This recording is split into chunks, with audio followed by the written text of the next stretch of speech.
Assalamualaikum warahmatullahi wabarakatuh. Bertemu lagi dengan saya Aneng Lestari dari program Asisten Perawat dan Farmasi. Di sini saya akan menjelaskan tentang bab ilmu gizi, yaitu kelompok rawan gizi. Sebelumnya tolong subscribe dan beri komen ya. Kelompok rawan gizi.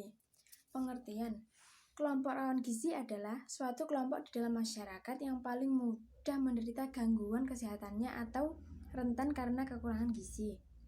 Kelompok-kelompok rawan gizi meliputi 1 bayi usia 0-1 tahun, 2 balita usia 1-5 tahun, 3 anak sekolah 6-12 tahun, 4 remaja 13-20 tahun, 5 ibu hamil, 6 ibu menyusui, 7 usia lanjut.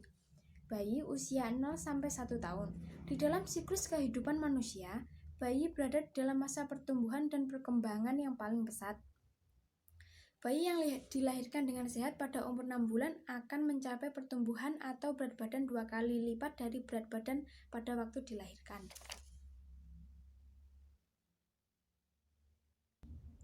Adapun zat gizi bagi bayi: 1. Protein dibutuhkan 3-4 gram per kilogram berat badan, 2. Kalsium atau Ca, 3. Vitamin D. Tetapi karena Indonesia berada di daerah tropis, maka hal ini tidak begitu menjadi masalah. Yang keempat, vitamin A dan K yang harus diberikan sejak postnatal. Yang kelima, Vi atau zat besi diperlukan karena di dalam proses kelahiran sebagai Vi ikut terbuang.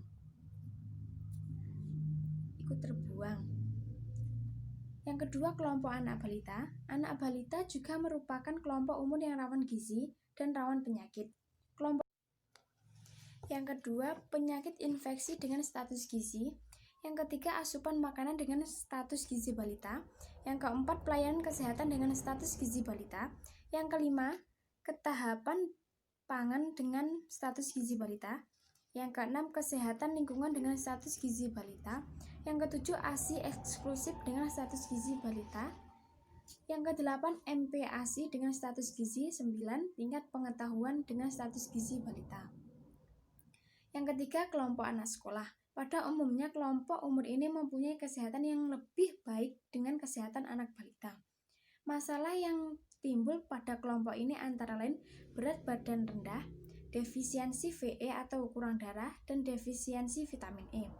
Adapun upaya peningkatan gizi anak sekolah: yang A. Promotif dan pencegahan. 1. Pemberian nutrisi yang baik dan benar. Yang kedua, perilaku sehat jasmani dan rohani. Yang ketiga, deteksi dini gangguan kronis pada anak sekolah. Yang keempat, deteksi dini gangguan pertumbuhan anak usia sekolah. Dan yang kelima, deteksi dini dan pencegahan penyakit menular. Yang keenam, deteksi dini gangguan perilaku dan belajar. Yang ketujuh, imunisasi anak sekolah. B. Kuratif dan rehabilitasinya.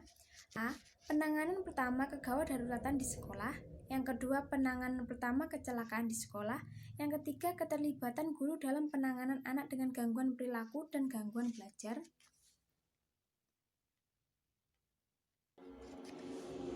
Kelompok rawan gizi yang keempat yaitu kelompok remaja. Pertumbuhan anak remaja pada umur ini juga sangat pesat.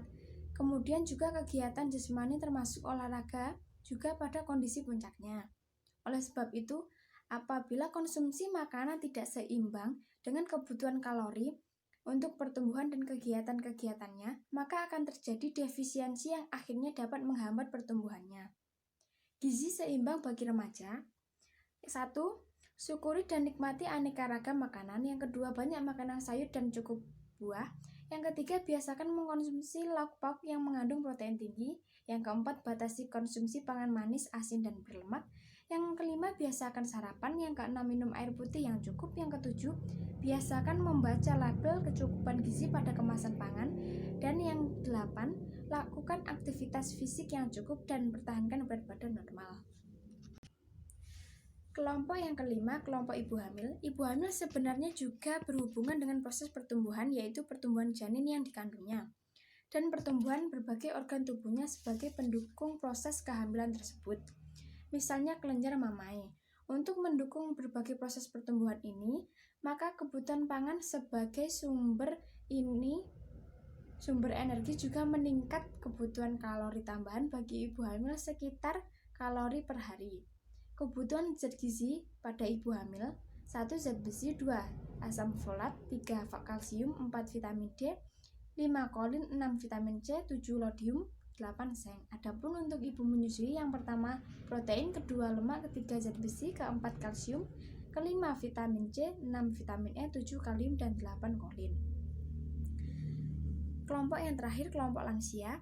Meskipun usia ini sudah tidak mengalami penurunan fungsinya, maka sering terjadi gangguan gizi. Contohnya, pada usia beberapa geligi, bahkan semuanya tanggal, sehingga terjadi kesulitan dalam mengunyah makanan. Oleh sebab itu, apabila makanan tidak diolah sedemikian rupa sehingga tidak memerlukan pengunyahan, maka akan terjadi gangguan dalam pencernaan dan penyerapan oleh usus.